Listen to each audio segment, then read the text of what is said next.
All right, here we go, folks. So, to watermark or not to watermark?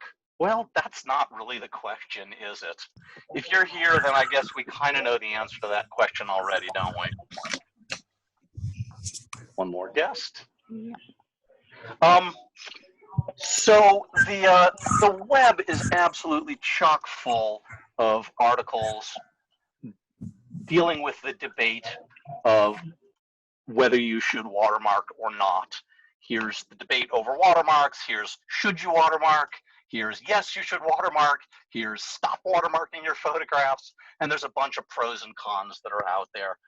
So we're not really going to get into the why or whether you should watermark tonight. We're going to talk about how, the what and the how of watermarking.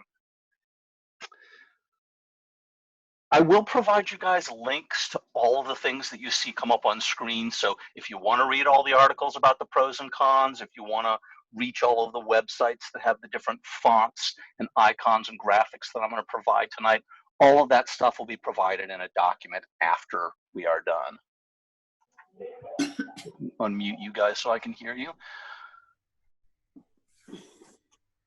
So our focus tonight is going to be on the what and the how of watermarking. This is going to be a little more informal than my typical classes. It's going to be a little bit more of us all hanging out and talking about how to watermark. So the first thing I want to talk about are some overall design considerations, some things for you guys to think about when you're going to go ahead and create a watermark.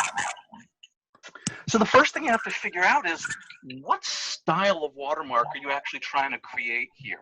Are you trying to create like a signature or a logo or an icon, or is this going to be a brand for you or some sort of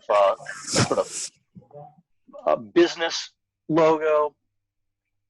So once you've decided what style of watermark you want to create, you can then proceed into actually beginning to construct one. I have to say that probably the most popular style that I see these days of a watermark are these ones that look like the ones that photologo.com sells. And these are, forget how much they are, they're maybe 40 or 50 bucks, and they'll send you 3 or 4 different designs.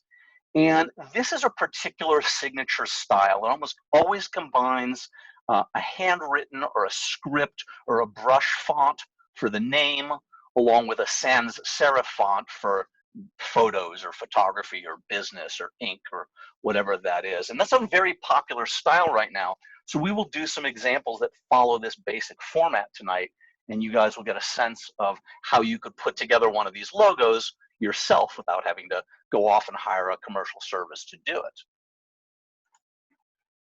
Everybody with me so far? Yep. Yes. Yeah. Great. Yep. Just want to make sure I'm coming through loud and clear. We have one more late add to the party. So yeah, this photo logo, this signature style that you see, super popular. I would say maybe 2/3 of the photographers that I see using watermarks right now are using some variation of this kind of watermark.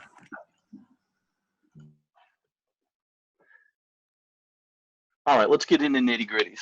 So when you're trying to figure out what shape your watermark is going to be, I would suggest that generally you want a horizontal rectangle or a square. I think from time to time I've seen some vertical ones that work and you end up putting them in sort of a different placement in your pictures. But in general, it seems to me that either square or horizontally rectangular watermarks, they just fit the best in. If you're trying to lay a logo into another picture or a flyer or a business card, those are the shapes that tend to play nicely with others. So I tended to create ones that are either rectangular or square. The next thing you want to consider, and this really gets to the impression that somebody is going to get when they look at your logo or your watermark. And the question is what's the vibe or the impression that you're trying to give with your watermark or business logo or brand? Is your photography personality neat or messy, organic or geometric? Are you suit and tie or more t-shirt and jeans? Do you want a typeface that feels energized or relaxed? something that's fluid and curvy or sharp and angular. You could go for a retro style, a modern style, a classical style. The better you can define what impression you want your brand to give, the easier it is to create a logo mark. So let's take a look at a few. I want to show you guys some very famous corporate logo types. A few more people in here. What I really need is Donna over here managing who comes in. Okay, so what I want to show you guys are a few very famous corporate logo types. And these are all places where they've chosen a particular both graphic and typeface because they're trying to convey a particular vibe or feel. And so I want you to keep that in mind as you start thinking about what typeface you might use for your watermark or logo. So let's pull up a few of these. So we'll start with some publications. Got the Wall Street Journal, the New York Times, Newsweek, and the Post-Dispatch. And each one of these publications has chosen a very different style of a typeface to work with. New York Times has gone very old school, very classical. Wall Street Journal is kind of buttoned down in business. Newsweek uses that thick, heavyweight, what we call a slab serif font. And the Post-Dispatch has this really sort of modern, almost industrial-looking sans serif font. Consider these for grocery store typeface logos. Trader Joe's is really sort of funky, chunky, looks like it could be exotic. Whole Foods is meant to evoke, I think that's supposed to be an onion in the O. And then look at the choices Winn-Dixie and Piggly Wiggly have made here. Winn-Dixie has gone all capital letters, and Piggly Wiggly is all lowercase. To me, I think that conveys something of an informality. I think that's what they're going for.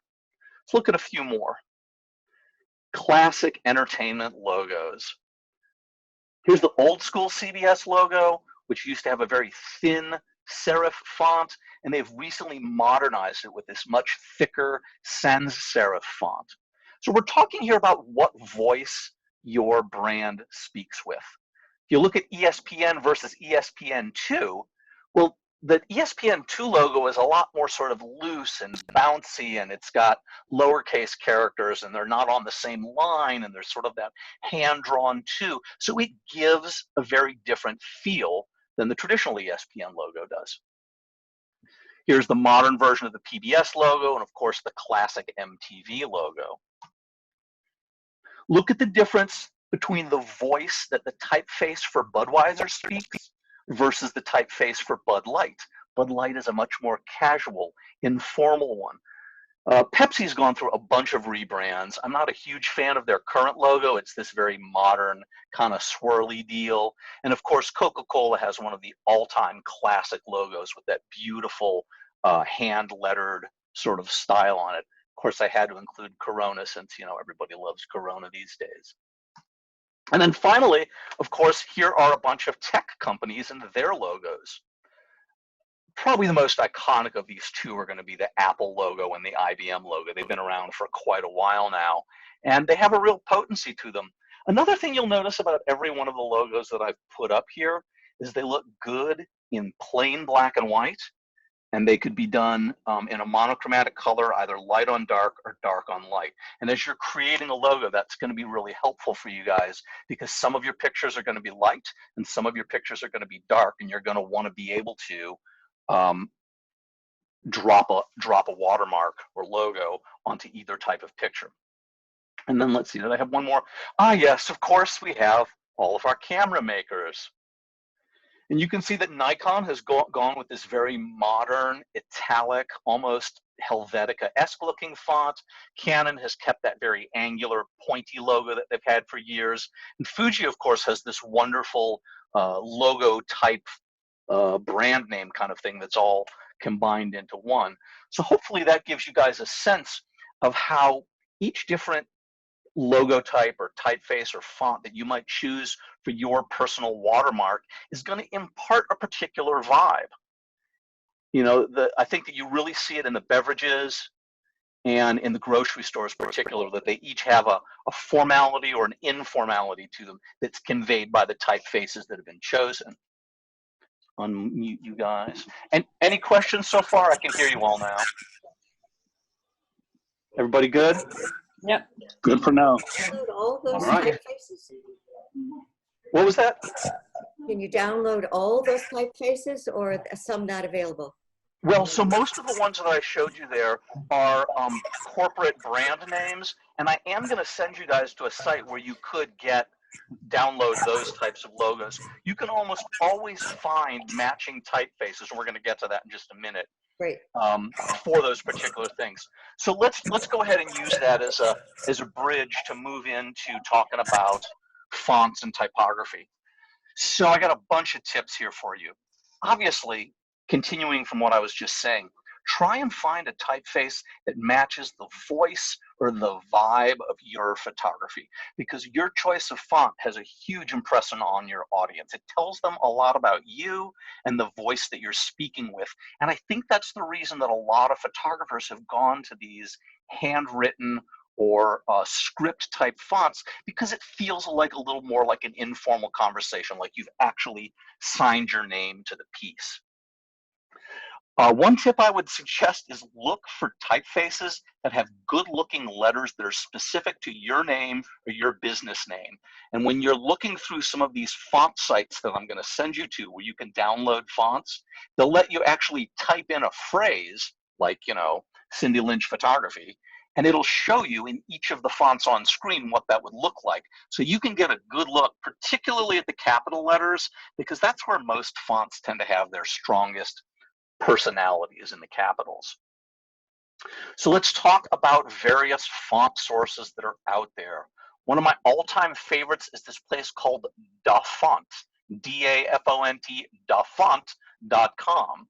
And pretty much everything on DaFont is free to download. Most of the things that they have are free for personal use, and there's quite a number that are free for commercial use as well. And we'll talk about that in just a minute. I could go into DaFont and we could search for something like a handwritten font. And so here's a bunch of handwritten fonts. Let's go ahead and let's type some text in here. How about Paul Kalesa photo? And that should reload all those for us. And now we can start to look at the P's and the K's and see how we like them as a character. So there are thousands upon thousands upon thousands of script fonts, handwriting fonts, brush fonts. These are the kinds that I find particularly attractive for your typical sort of photo signature kind of thing. So when you go searching for handwritten, script, or brush, that's what you'll get. Yes, Ingrid, go ahead. I'm just wondering. Oops, sorry. Managed to mute you. Say again. I unmuted myself. Oh, go ahead. Okay, so I'm just wondering, what if you want a signature for your name, but you would like the photography piece to be something different? How you know, that's a very common approach, and I'm going to demonstrate that. So you're going to have two fonts, and I actually have an article in here for you guys, somewhere in here, about pairing fonts, about how to pair a headline or script or brush font with a sans serif secondary font. So I'll demonstrate that. We'll actually build a couple of logos together this way. Okay, does that answer your question? Super. So DaFont is a fabulous place to get them. There's a place called Font Squirrel that I absolutely love. And again, you can almost always find a classification in here. So you can say, oh, I want one that looks like a typewriter font, or I want one that looks like a script, or something that looks like handwriting. So there's all of these different, here's a hand-drawn set of fonts. As you can see, there's quite a bit of variation. And the trick, of course, is to find something that appeals to you. Google has a huge selection of free fonts that have no commercial restrictions on them at all. They also have categories, so I could uncheck a bunch of these other until I get down to all of the ones that look like handwriting fonts. And once again, let's try somebody else. Let's go Ingrid. Gorecki photography, and it will give us a sample of how that looks. I like searching for fonts this way. Love rock salt, that's a fun one. I like looking for fonts this way because I can immediately see what my particular logo is going to look like, not just how a sample text is going to look. Free fonts from font lists. There is a place called Font Fabric.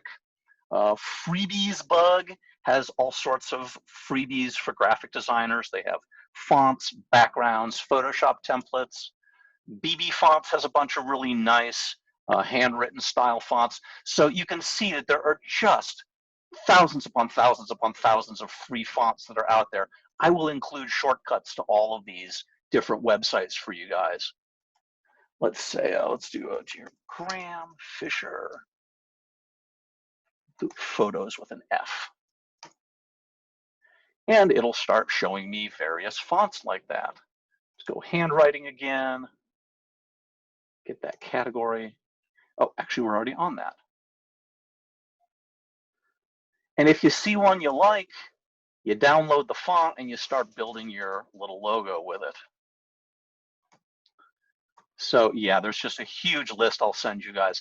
I like this one called The Secret. That has a really nice flow to it. There's some nice samples. You can see what the whole typeface looks like. Caps, lowercase, numbers, and letters. Beautiful caps, really lovely shape to them. And notice that the proportion of the size of the capital letter to the lowercase, it's pretty distinct. And as you guys build your own sort of typeface logos, you can play with that relationship. You can do a real big capital letter and smaller ones. You can move the baseline up and down. And then here is that guide I told you about how to pair fonts with each other, how to pick a sans serif and a serif font that will look attractive with each other. So all of those things will be available in the notes after the workshop's over. Oh, I see a hand. Go ahead, Judy. What do you mean by a brush font? So let me show you a brush font. Brush fonts tend to look like old sign painter lettering that was done with an actual paintbrush. So what they have, okay. they have thick and thin areas to them. Let's see, that's the wrong one. Let me pull up another window here. Let's go Da Font. And let's go search for some brush fonts. And so these are things like this that look like they were painted with a brush. Okay, thanks. Yeah, good question. All righty, let's see what we got next on my notes here. So when you're downloading these fonts from the various freebie websites, pay attention to the usage licenses. Some will say they're free for personal use. Some will say that they are available for commercial use. Some are available for commercial use with attribution, which means that somewhere you need to say, you know, featuring typeface by so-and-so incorporated. So they want you to give attribution if you're going to use it in a commercial purpose. There are some that are completely royalty free, and anything that you see that has a what's called Creative Commons license basically means you're free to use it, modify it, personal, commercial. So as photographers, I hope we all learn to respect intellectual property. You wouldn't want somebody taking your picture and putting it on a box of pasta or something without your permission. The same way the people that design these typefaces don't want you using it for commercial purposes unless they've given you the rights to do so. Okay, some more tips and tricks for working with fonts. Play with size, scale, kerning, which is the space between the individual letters, and leading, which is the space between the lines of typography. So for example, when I'm talking about kerning, if you have a W and an A, and they're too far apart, they're going to look funny. But if you can scooch them together so that that A tucks up right next to that W, well, it's going to feel better. And a lot of these handwriting fonts will have funny spaces between the capital and the lowercase. And so sometimes you got to scooch it in a little bit to make it look just right. Look for alternate characters or swashes or dingbats within a font that might embellish your design. And as I said, handwritten script and brush fonts are very popular for these photo logo signature type watermarks, and to me they convey a personal touch. One tip I would give you is try not to go too thin in the typeface you choose. That impairs readability, particularly if you're going light on dark. So the really, really thin little wispy super cursive fonts, some of those don't read as well, and they don't read as well at a smaller size. Remember, unless you're going to be blasting this thing really huge in the middle of your picture, it's probably going to be tucked away in a corner that's going to be a little bit smaller. So we want to make sure that it's at least legible. Gonna need a bigger screen. Okay. The other thing that you can do is you can scan and digitize your own signature. So if you don't like any of the fonts, and you have a really cool handwritten signature like my wife does, you can scan that with your flatbed scanner and turn it into a watermark that you can then apply to your photos. And I will demonstrate that in just a little while. So the next thing I want to talk about are the little bits of graphic or icon or logo that you might add to your signature. So some people like to have a little camera or an eyeball or an aperture or a lens or a globe. Depending on your photo business or the subject of your photos, you might want to include one of those things. So like I did with the font selection, I'm going to give you guys a long list of places where you can get graphic resources, and most of these are also free. So let's say I go for a camera. Let's look for a camera or camera icon, and immediately it's pulling up all sorts of different kinds of cameras. So let's say we take something like this. I kind of like those ones. And this is free for personal use and for commercial purposes, as long as I give attribution to the people that created this. So this is fun. There's a little camera and a little aperture, little movie camera, a little eyeball. So I can download this.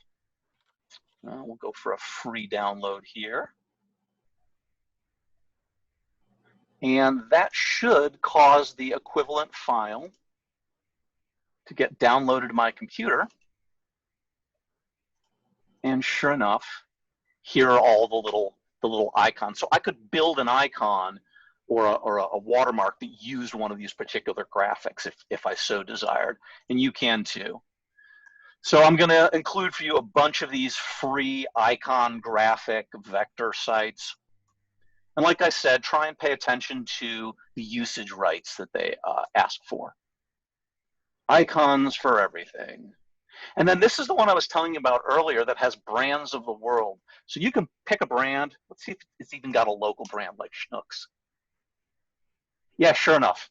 And they'll pull up the logo for that particular company. You can download it if you want to steal some of the letters and rebuild it to make your own logo. You can certainly do that. And then finally, there is a cool site that will let you download maps. So maybe you want a globe, or you want Missouri, or you want a St. Louis map as part of your watermark. Well, here's a source that'll let you get free with very minimal licensing restrictions. So that's about all I wanted to say. A couple of tips. If you're going to go ahead and use a graphic or an icon there, bold icons work well. Oh, I see a question. Hang on just a second if I can find you in the, there we go. Go ahead. Yeah, this is Graham, Jeff. So if you have to attribute or recognize the company that's supplying the logo or the piece of graphics that you're using, how do you do that? Does it have to appear on every photo? Well, they all have different versions of what their requirements are for attribution. But somewhere near where the mark appears, you're supposed to make some note that says, you know, graphic courtesy of, or this image uses an icon designed by so-and-so. And each of those sources has their own particular terms for licensing. So I'm usually looking for ones that have a commercial license, or ones that will sell me a commercial license so I don't have to add attribution. And usually, most of the people that design these logos and these fonts they're very reasonable. It's maybe $5 to $15 at the most. And then you can use that font, you can use it in commercial purposes, you can put it on your business cards, you can use it You can sell t-shirts with it on it, whatever you want, because you've actually paid them for a commercial license. Okay, good. Yeah. So as I mentioned, bold, thick icons work well, where they've got real thick lines to them. The finer and more finicky they are, and the more shades of gray or color that they have, the harder they're going to be to read. The other thing that I will say is that monochrome text and icons work the best. You're looking for things that can be reversed to go light on dark or dark on light. So I personally find that I'm almost always designing my logos as pure monochrome, pure black or pure white, maybe a shade of gray in there. And I want to be able to make it look good on a light or a dark. So I want to show you, I want to run through a quick sampler of some of these different types of photo logo or photo signature watermarks. Here is a whole bunch of them that I have made. Make that a little bit bigger. And you know, once I find a font that I like, I'm kind of off to the races. So here's a quick sampler of ones that just obviously use my brand. Here's one of those ones very much like the style that we see a lot of that Ingrid was asking about, where you've got this beautiful handwritten script font and then a clean sans serif font for the business part of it. That's all script. Looks like it came off of, you know, that's my John Hancock, that one. That one comes right from the Declaration of Independence. Bet you didn't know I was there. So I've tried, here's one that uses a slab serif font. Here's one that uses a sketchy font. It looks like it's sort of been hand filled in. Something a bit more whimsical, a little more arts and crafts. But you'll notice that this thick brushstroke font, this is going to read very well, even at a small size, light on dark or dark on light. There aren't a lot of little fiddly bits that are going to get lost. This one I think has a little bit more energy. It's a little more spiky. It's a little more motion. It's kind of got a little more action to it. An inline font, this will look good light on dark or dark on light. It'll allow those inlines to show through. There's that rock salt font I showed a few minutes ago. And in this case, I use the same font for both pieces of the logo. Now you can get really obscure. Ingrid, when we were talking about doing the logo for you with the Hamza in it, this is one of the typefaces that I was looking at, sort of a faux Sanskrit. And this speaks in a particular voice. You know, if I'm someone who travels to India a lot as a photographer, maybe I want to use a typeface like that to be the voice that I'm speaking with. Jeff, do you remember what the name of that one was?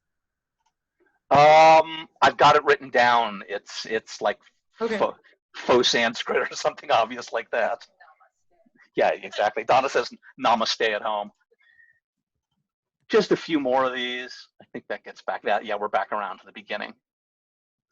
So, and as I mentioned, you can take a signature.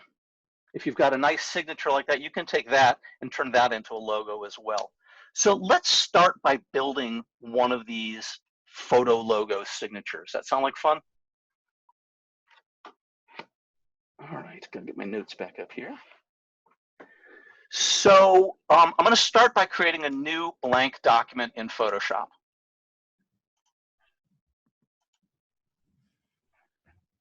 Let's see if we can get Michael in there.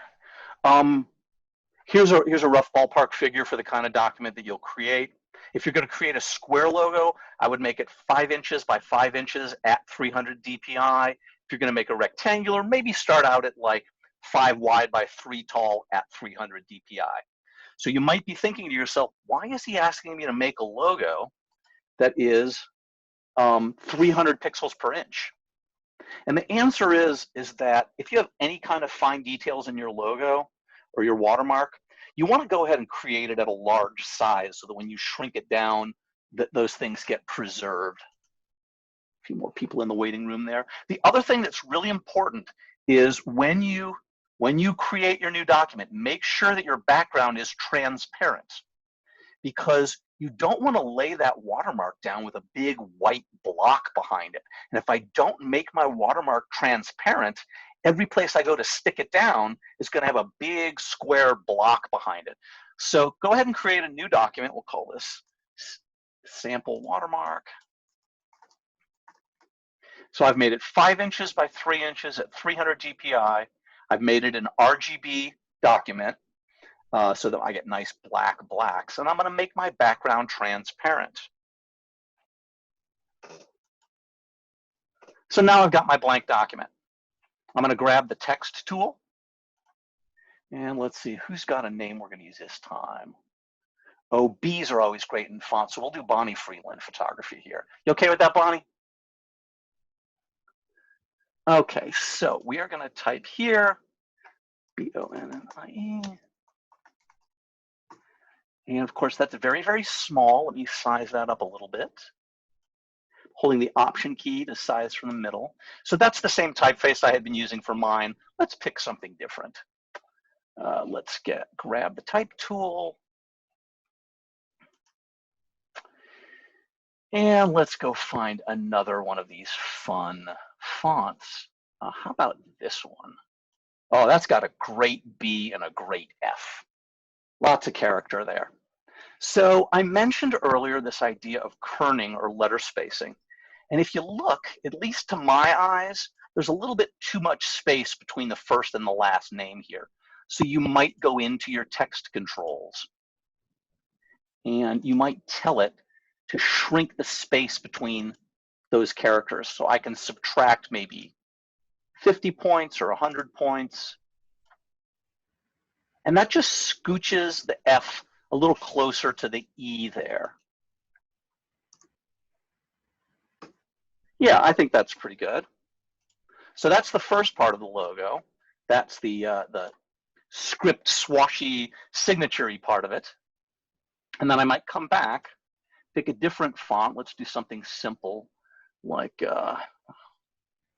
excuse me, I gotta put some type down first.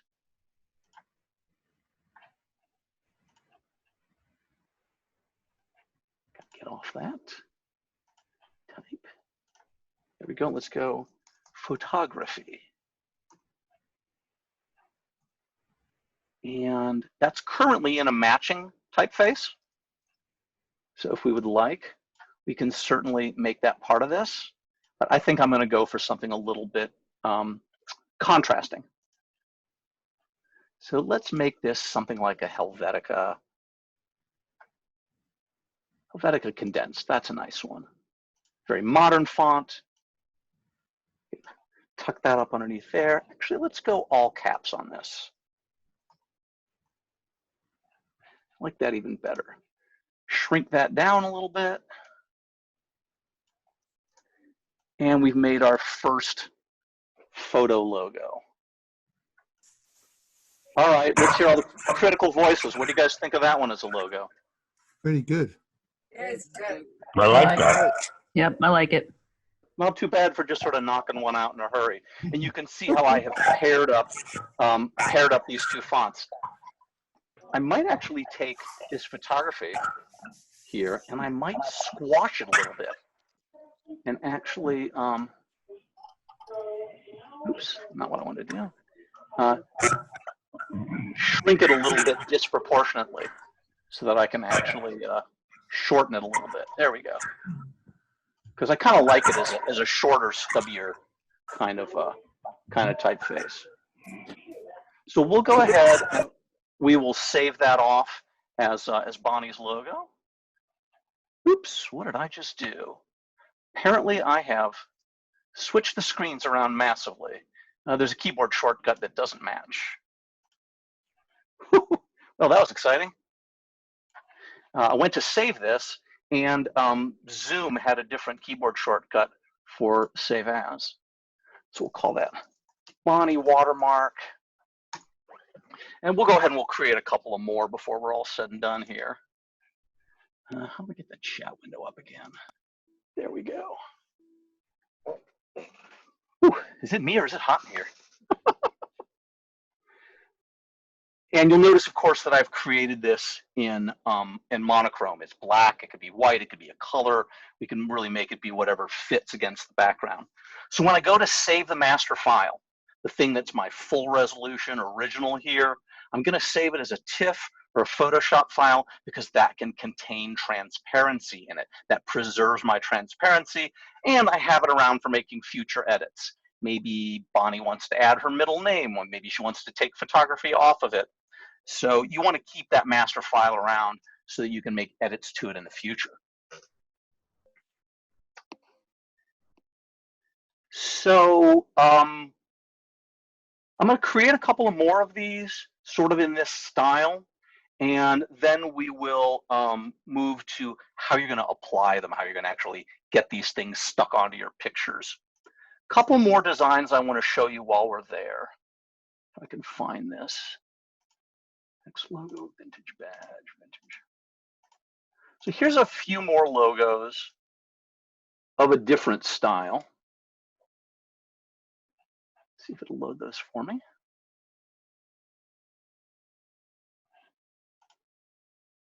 So these are a little more of a retro or vintage style that I've been playing with.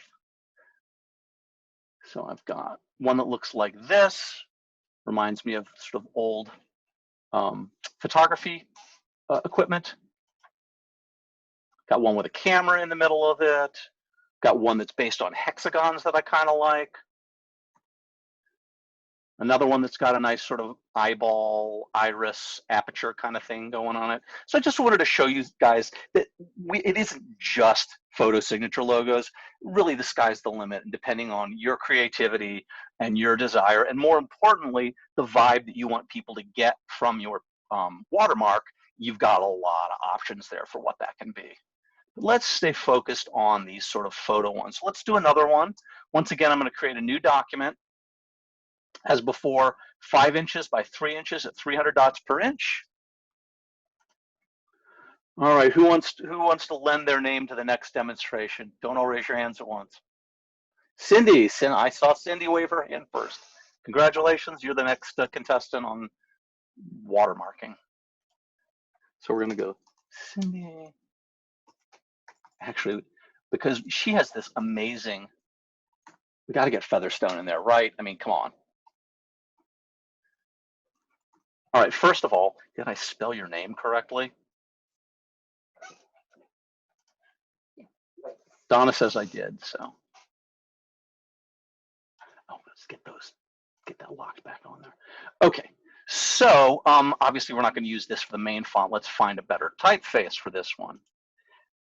And you know, I have no idea what Cindy's gonna like here, so we're just gonna randomly pick a good one off of our list here. That's got a pretty nice C and F. I love how Featherstone looks in this typeface. The connector between the S and the T is really cool. I like the L there. Do something non-script, Donna says. Okay, how about we do, I'm not going to do papyrus. I refuse to do papyrus. Let's do a, here's one of those brush fonts. So this gets really fancy, doesn't it? Lots of swooshes and swoops and curly stuff. The problem with this font is that the ligatures that come off of it stick off so far, you have to leave this huge gap between all the letters. So for me personally, that's not a font I would particularly use because I don't think it's going to work very well in this case. We could go very geeky and technical. No, I don't think that's going to do it. Do something very chaotic. That's not very good either. Let's find, the answer, Ingrid, is it's called Sansara, is what that font. Okay, we're gonna go really old school for Cindy here. She's a classical photographer. We're gonna give her a classical look. Cindy Featherstone Lynch. It really needs to say, like, you know, Her Royal Majesty in there. It's very, very formal sort of looking logo. We can stack these, you know, we don't have to go horizontal with it. We could make it square. And then your trick is can you find a typeface that pairs with this sort of New York Timesy looking font? Let's try rock salt. I love rock salt. It's kind of informal, but a little fun. There we go. Scroll that down a little bit. It almost looks like somebody's dad's handwriting. Could put a small one down here. Photography.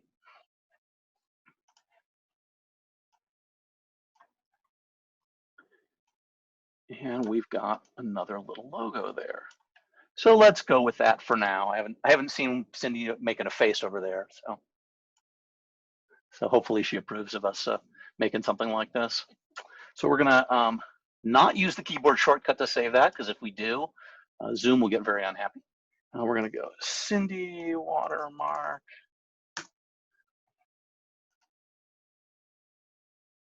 All right, before I move on to the next section, any questions from anybody? No. We're creating it in PSD and then saving it in a JPEG?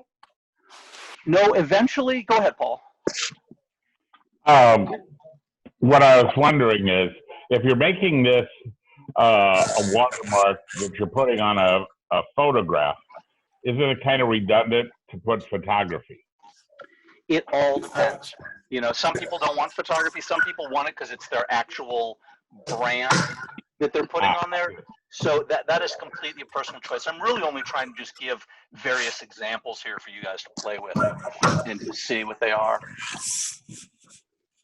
So, Bonnie, you were asking about the format. I'm saving the master file in Photoshop or TIFF because it's going to preserve all that transparency. But when we go to utilize this, when we go to put it in Lightroom, we're going to export it out as a PNG file because PNG files natively support transparency and JPEGs don't.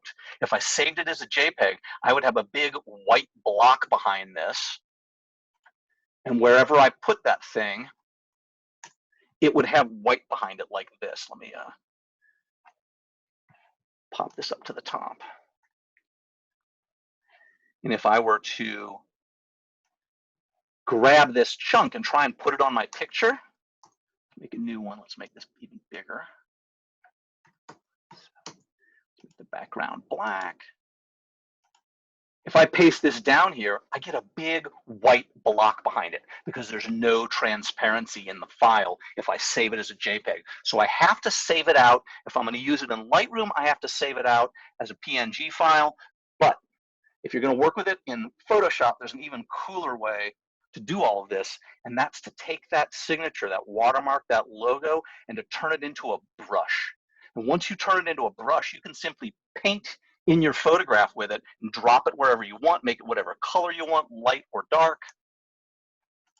So let me grab, let's see. Yeah, let's work with Bonnie's right here. This will be a simple one to start with. So now we're moving from sort of creating one of these things to actually applying it and putting it into one of your photographs. And it's really, really easy to make a brush in Photoshop. So I'm going to zoom in a little bit so you can maybe see this better. I'm going to take my marquee tool and I'm going to use it to put a marquee box around my entire logo here. And then I am going to go up to the edit menu and I'm going to choose define brush preset. And what you're basically telling Photoshop is whatever's inside the box, make a brush out of it that you can then paint with. So we're going to define this and we're going to call this Bonnie Sig logo because it's the Bonnie signature logo. And now I have this as a brush that I can actually use. So let's go grab a picture, send something over here. Here, we'll just take this one randomly from Venice. Did that work? You gonna send that over for me?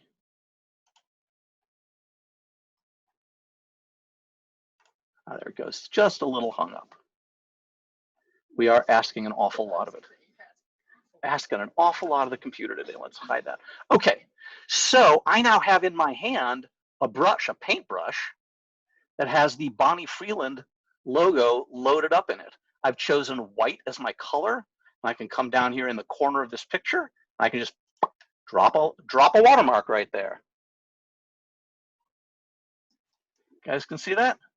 And if I want, I can switch to my default colors and I can make it black instead of white. We can make it really big, stick it right in the middle of it. So this is really the easiest way to apply a watermark manually to a picture, is to create it in Photoshop using typography, graphic elements, make a brush out of it, and then paint with that brush. So I've got a number of them in here. I have my basic logo. And once you've selected your brush, oops, once I've selected my brush, I can make it bigger or smaller with the left or right bracket keys and just drop it right down there, paint with it. If I wanted that logo to be some other color like red, pick it from the color picker, and now I'm painting a red logo. You always want to make sure that it looks good light on dark and dark on light when you're creating one of these logos. Let's undo all of that. I've got a few more brush logos I've created. I took that hexagon logo that I had created, made that into a brush, make that white, and I can just drop that watermark right in the corner there. Judy, go ahead. I just have Photoshop Elements, so I don't think I can do the brush preset. Is there a different way that I can apply the watermark to photos? Yeah, you'd take the layer that you had created here. Let's merge these. Let's go. So put it on a layer. Put it on its own layer and put it on top. Yeah, that's what you're going to end up doing. Thanks. Although I suspect you can define brush presets in there. There's probably a little workaround to do that. Okay. So yeah, I've gone and I've created any number of these different logos. Here's one of those badges. And this one I'll have to shrink down so we can fit it on screen there. So there's one of those sort of retro style badges. So before we move over to applying this stuff in Lightroom as well, which is going to be sort of our next step, I want to show you how you would work with your own signature if you scan it. We'll close out of there. That one actually turned out pretty cool. I love that B. It's got so much swash and character to it. Okay, so let's go ahead and let's open Donna's signature. So I asked Donna to do me the kind favor of signing a piece of paper for me with her wonderful, swashy, energetic kind of signature. The problem, of course, is I can't use this immediately because it's against a white background. So it would be helpful if I had, Judy, did you have another question? No. Oh, okay. I forgot to lower my hand. No worries. Just wanted to make sure I wasn't neglecting anybody. I'm a little new at the 2 screens, 36 people, 39 people. Okay, so how do we make this Donna Peroni signature be transparent so that we can just drop it onto our picture? Because I sure as heck don't want a big white box around it when I stick that on a picture. And there are a couple of ways to do it. We could go the hard way, and we could use the magic wand, and we could try and select and delete all of the white, but there's actually a much easier way that I want to show you guys how to do this. So the first thing I want to do is I want to take this background layer, and I want to make it a normal transparent layer. That's weird. I lost all of the listing of all the people here. Oh, it's filtering. That's what's going on. For a second, I thought you had all hung up at once. Okay, so here's the magic trick. How do I make this layer have transparency? So the first thing I had to do, of course, was I had to make it so it wasn't a background layer, because background layers, by definition, are always opaque, and they can't have transparency to them. So by clicking on the little lock here, I can actually, this little guy right here, let me zoom in on that, there we go. I can make this a regular layer. That is to say, if I were to erase it, I would reveal transparency. But boy, would it be a pain in the ass to try and erase in and around all of these fine little areas. So what I'm going to use is an option that Photoshop has for each layer called Blend If. And I can say, I want you to blend this with the lower layer if it's only the darker pixels, not the lighter pixels. So the way that you get this is you actually double click on the layer here, and it pops up this dialog. And what I'm talking about is this area right down here. this blend if section that most of you probably ignore most of the time. And it's the this layer that I want to control. So I get to basically grab this slider on the right and exclude white from this layer. And I'm going to say you're allowed to blend if you're darker than white. And as soon as I do that, you'll notice that all of the white falls away. So if I'm all the way here, yeah, the white shows up because white's allowed to be there. The blend if goes from pure black to pure white. But if I start to move this down, I've told it, guess what? You're not allowed. And by the way, if you hit the option key, you can split this out and get a little bit of softness at the edge there. So what I've told it now is you're not allowed to include anything in this layer that's whiter than about, 80% white. And what that means is that all the rest of that background drops away. And once it drops away, I have what I want out of this layer to make a brush. You guys with me? Did I lose anybody? With you. Super great trick. Just being able to double click on the layer, change the blend if mode and tell it, hey, if this is anything brighter than, 220 or so, 256 being pure white, then don't include it in this layer. That allows me to trim it out. Obviously, if I come from this end, I'm going to start losing the black. I don't want to erode that stuff. I want to keep all my darker tones in there. And then once I've gotten into that, I'm ready to put a marquee around this thing. Go up to the edit menu and say define brush preset. Now I've already gone ahead and done this. Just like Julia Child, I have the pre-baked chicken cordon bleu underneath the counter that I can just pull up and set on top for you. So let me send another picture over here from Lightroom. Let's take this one. We'll pretend Donna took this picture. Command E or Control E for you Windows users is your shortcut to edit in Photoshop. For some reason, I've had to do it twice. Hang on, Bonnie, I'll be right with you. There we go.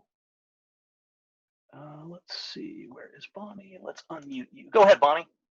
I'm presuming that when Donna signed her name to a piece of paper, you took a picture of it? Is that how you did it? Put it on the flatbed scanner and just scanned it Oh.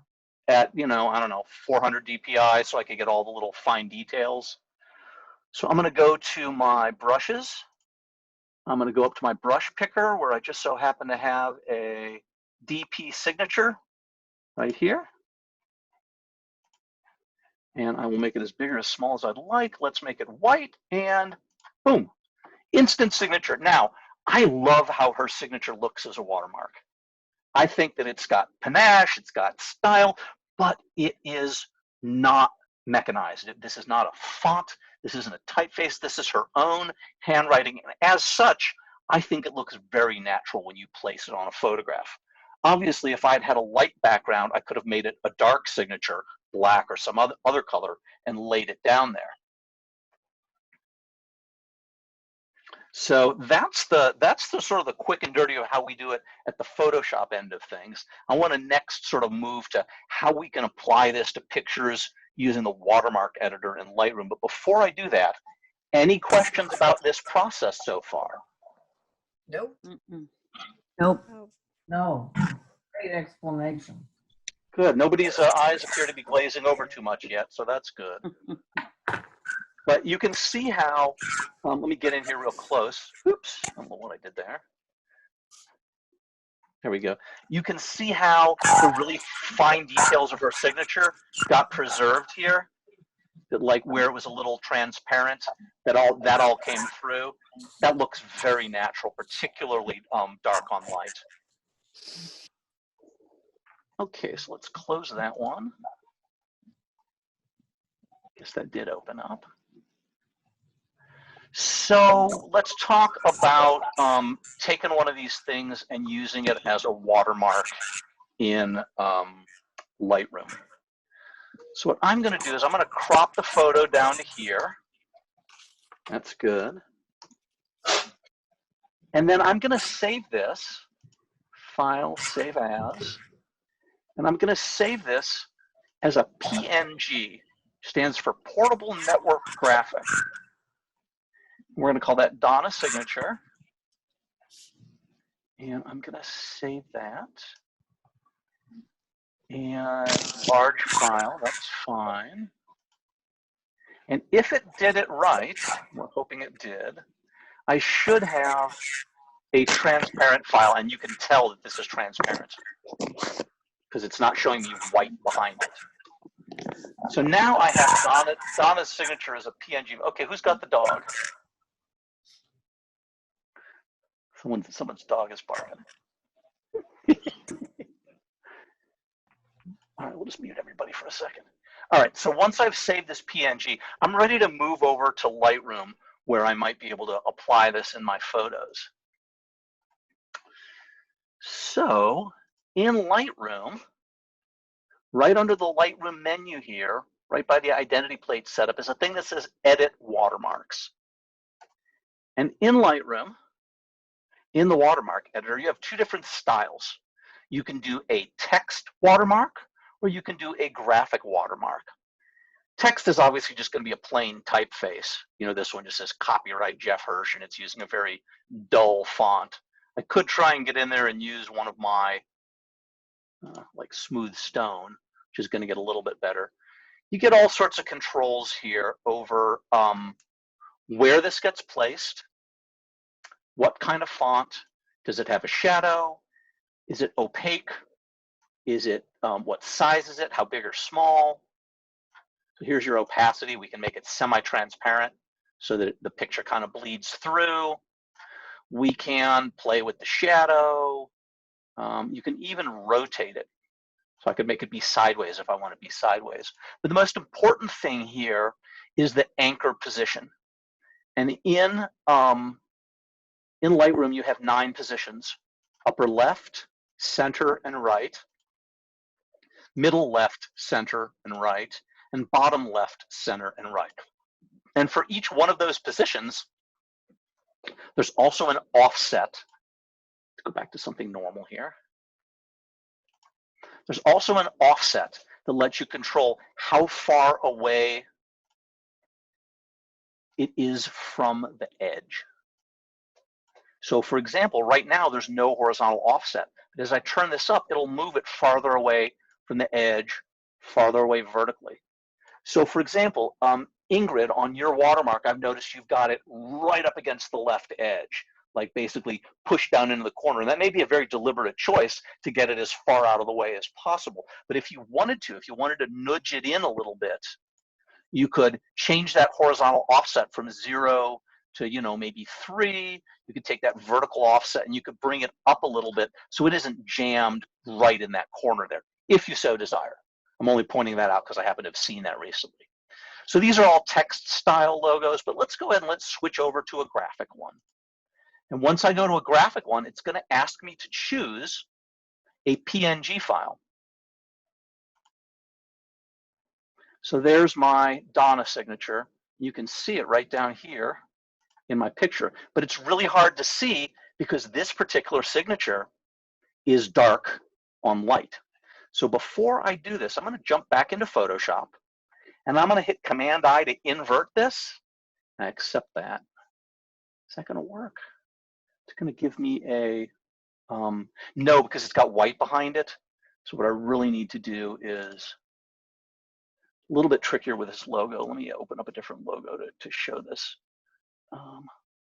Let's do it with, actually, let's just do it with Bonnie's right here. Just crop this down a little bit. So you want to make sure when you create your logo that you make a white one and a black one so that you can see it. So we are going to save this as a PNG. We'll call this Bonnie Dark. And then I'll invert this so that it is, let's see. Let's turn off the text layers, Command-I to invert. Okay, so now I have it as a white logo. We will save that as Bonnie Light. Can't spell tonight. And we will also save that as a PNG. So I'm going to jump back over to Lightroom here. Let's go ahead and let's pick that Bonnie. Where on earth did I save those? Where did they went into the Watermarking Webinar folder.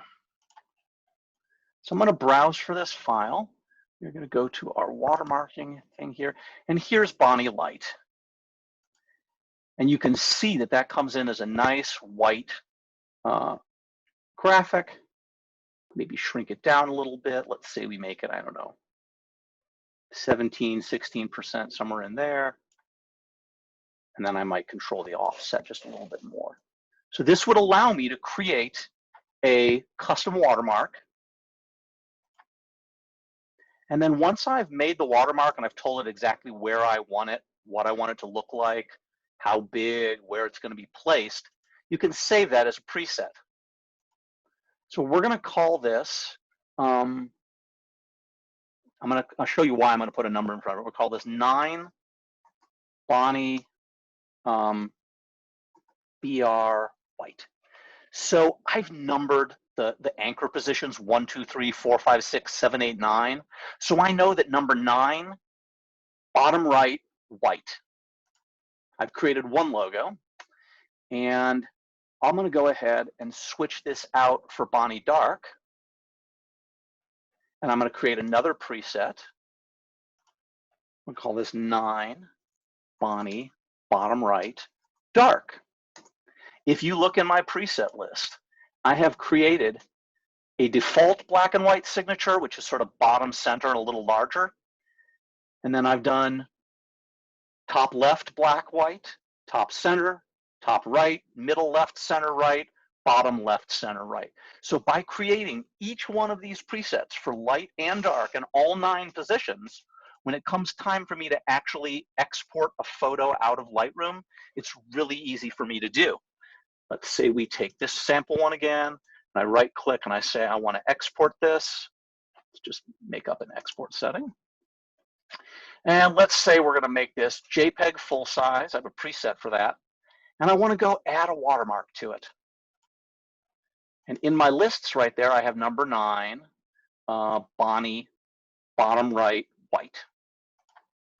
So if I export this picture, Lightroom knows where I want it to put the watermark, what kind of watermark I want it to put, and it just goes and sticks that down there for me.